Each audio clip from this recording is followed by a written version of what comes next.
अभी तक तो हम लोगों ने सिर्फ बेसिक किया है, हम देखेंगे बेसिकली कि specific provisions of the act क्या बोलते हैं क्या नहीं बोलते।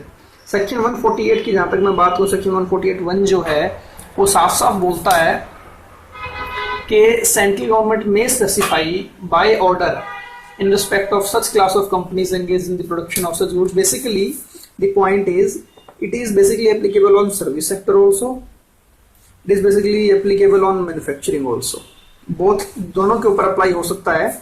और किस इंडस्ट्री के ऊपर अप्लाई होगा किसके ऊपर नहीं अप्लाई होगा ये बात CG will specify by order. CG central government will specify it by order. Okay, क्या स्पेसिफाई करेगी कि किन किन कंपनीज के ऊपर मेंटेनेंस ऑफ रिकॉर्ड्स लगता है, ठीक है। देन देयर इज सेक्शन 148(2) जो कि बोलता है कि किन किन कंपनीज को, it is the similar section, almost similar section.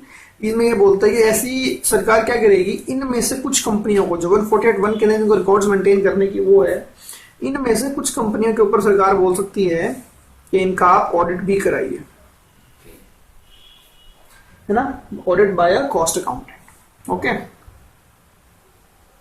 148(3) क्या बोलता है, ये जो ऑडिट होगा ये कॉस्ट अकाउंटेंट करेगा, और कॉस्ट अकाउंटेंट जो है ना, ये ऑडिट जो है कौन करेगा, कॉस्ट अकाउंटेंट। इसके प्रोविजन क्या बोलते हैं कि ये कॉस्ट अकाउंटेंट ये ऑडिट करेगा in consonance with the cost auditing standards. These standards will be formulated by the institute and approved by the government. Okay, cost accounting standard, cost auditing standard sir, not accounting. For the purpose of clarity, you may note that cost accounting standards as on date do not have any kind of approval of the government and are not applicable on the companies. Cost accounting standards, sir. You need to differentiate between the two things. There is one thing called cost accounting standards. Another thing is cost auditing standards. Statutorily under the Companies Act or under any other act, there is no mention of this cost accounting standard word. Only cost auditing standards have been mentioned. These cost auditing standards will be, the institute will formulate and central government upon due examination will approve. Cost accounting standards are only formulated by the institute, which the institute says that the member need to follow this and that, but there is no legal binding upon the companies to follow these. We need to study cost accounting for the purpose of this examination. Yes, I'll come on to that. But what has been done is central government has indirectly made these standards binding upon the companies. How? By way of CRA1. CRA1 specifies all the cost accounting standards. We'll come to it later on. No, we are unnecessarily diverging from the topic, है ना। अच्छा, 148(5) क्या बोलता है कि जो audit होगा, cost audit, जो कॉस्ट ऑडिटर है उसकी क्वालिफिकेशंस, डिस्क्वालिफिकेशंस, उसकी राइट, ड्यूटी और उसकी जो ऑब्लिगेशंस हैं वो सारी की सारी वही होंगी जो कि एक फाइनेंशियल ऑडिटर की होती है ना। क्वालिफिकेशंस, डिस्क्वालिफिकेशंस, राइट्स, ड्यूटीज और यू कैन से ऑब्लिगेशंस जो है ना वो सारी की सारी वही होंगी जो कि एक फाइनेंशियल ऑडिटर की होती हैं, ठीक है सर।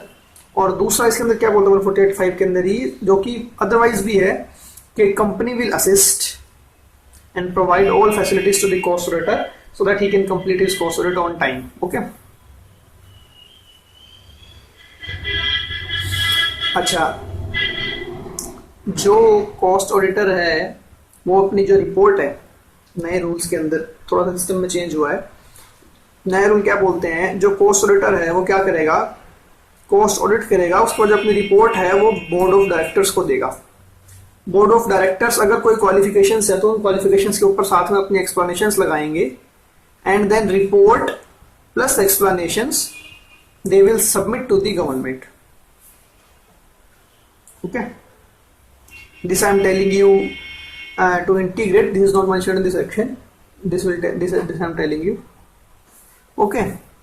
अच्छा, कंपनी को क्या करना है, जब जिस दिन कॉस्ट ऑडिटर अपनी रिपोर्ट सबमिट कर देगा, इस दिन से 30 दिन के अंदर अंदर इसके साथ में अपनी एक्सप्लेनेशन लगा के सरकार को सबमिट कर देना है। 30 दिन मिलेंगे इसको, ठीक है।